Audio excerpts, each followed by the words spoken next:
watch budget is how much tax I will save this year through this budget. This is the main thing which goes into everyone's mind.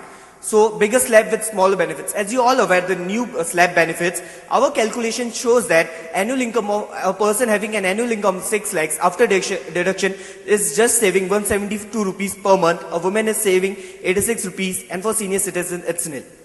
Now, the further you are aware of interest in your account up to rupees 10,000. Whatever income you are earning from savings bank account, it has been put into deduction. The senior citizen became younger. The senior citizen age limit has been reduced from 65 to 60, which is a good sign. Now, a part of your health check just got tax free. As you all aware that if you go for preventive health checkups, that 5,000 amount will be taken as exemption.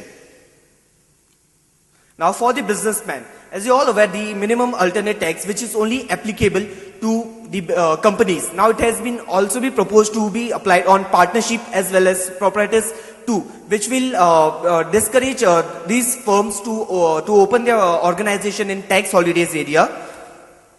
Now there's been also a penalty live to up to 90% on undisclosed income found during search, which is a great thing that the government can earn revenue from it. All foreign assets needs to be declared. The IT Act has also been amended regarding the offshore M&A deals. The perfect example of which is Hutch Vodafone transaction, which has happened out of India, and the Vodafone need not pay any tax. But now with this amendment, Vodafone has come to zero again.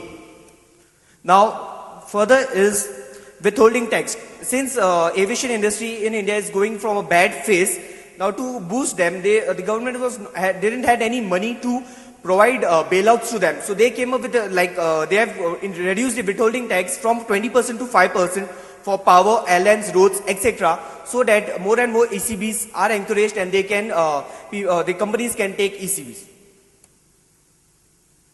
Now further part will be continued by Chirag. Now let's analyze this budget from the 4 different persons' angle. If you can just see the budget from the consumer's point of view, we have rated this budget as an average budget because consumer have to spread out more money from their pocket in order to buy the consumer goods as the service tax is increased. For investor, it is the budget is above average because of certain measures has been taken by government, like the savings bank account is been like free of tax if your interest income is below 10,000, plus Rajiv Gandhi scheme and all. For taxpayer, this budget is again a below budget because of the tax assessment is been increased by 16 years. Earlier it was just 6 years. And from a businessman's point of view, it is above average budget because now the external commercial borrowings the interest on the external commercial borrowings are decreased by 20% to 5%. So in all, if we can rate this entire budget for us, it is not more than above average budget. Thank you. Any questions, please?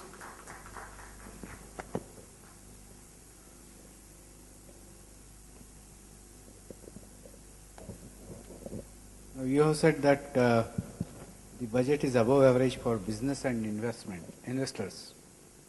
Yes. What is its impact on the growth? So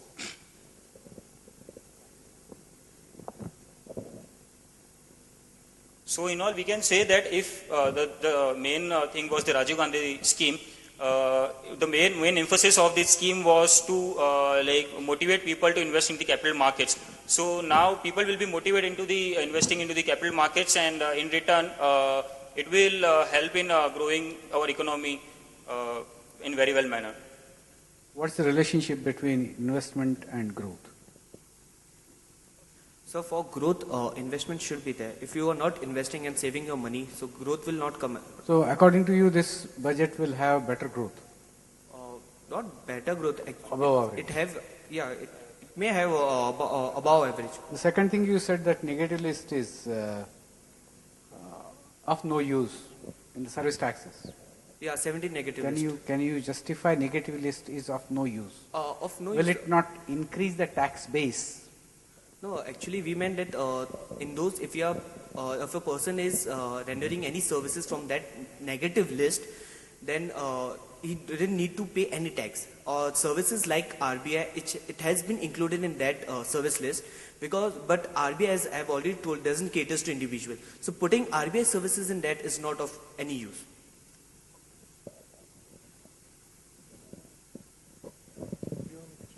There are other services like mod services which has been also been included in that, which I don't think so, which need to be put in that negative list. Yeah, I hope you don't mean to say that businessmen, investors and consumers don't pay tax. Everyone pays You have tax. said as taxpayers a separate entity than businessman, investor and consumer. Sir, everyone pays tax. If you go for service tax and STT has been paid by investors when they are investing in shares. That's fine. What I'm saying is they are not exclusive categories. They are inclusive categories, all of these. Yeah, sir. So we have did that to make the audience better understand, as well as we can easily characterize what all the budget includes for them as a separately.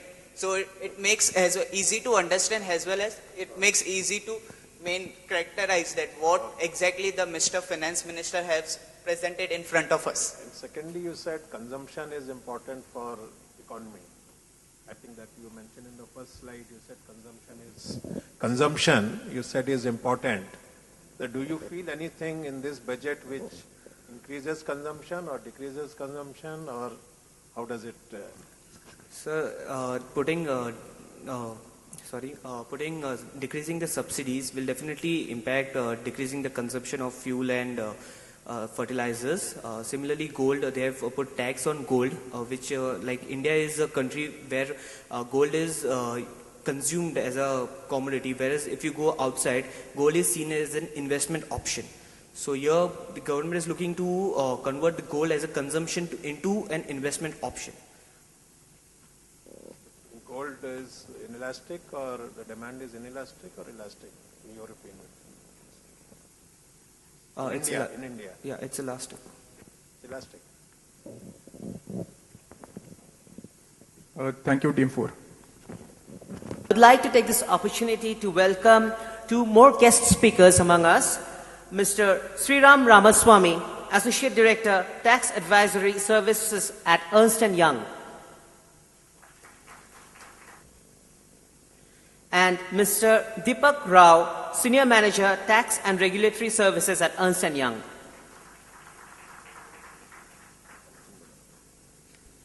Now we have the final team for the presentation. I request Team 5 to come and give their presentation. So, good evening, ladies and gentlemen. Every team here has elaborated on the numbers and analysis almost of everything of the Union Budget 2012-13. Our team that track changes, myself, Rohini Mariappan and Gautam Nambiar, are here to shift the track from the descriptive discussion to a new path of critical analysis. They say the most honest document the government has ever produced is the Union Budget 2012-13. But when you read between the lines, not the lies, the budget would tell you more on how well the economy is performing. Either it is performing good or it is performing badly, with what worries ahead and with what hopes ahead. So all these are about to be revealed to you, and especially we are going to give in some special importance to few topics due to the time constraint. And what should you and I worry about? Is it our pay going to go up, or is it our inflation going to go up and eat it all away? So all these we'll reveal to you in the next short 12 minutes. And now I call upon Gautam to continue the topic. A very good evening to one and all present here. So as you can see here, we have the macroeconomic scene, the revised estimates for 2011-12 and the budgeted estimates for 2012-13. The fiscal deficit estimated for the next coming year is 5.1%, and GDP growth has been optimistically projected to be around 7.6% plus minus 0.25%. Now, what we feel is that this budget 2012-13 is neither populist nor reformist. If you see on the whole, there are a whole set of hikes on the indirect tax side, and there is a hike, the exemption limit for the tax payable by the individuals have been raised. The service tax has been hiked from 10% to 12%. The excise duties have been hiked on gold imports. Customs duty exemption from basic customs duty for LNG and natural gas if imported by a power generating company. Exemption from basic custom duty for equipment used in road projects awarded by Metropolitan Department Authority.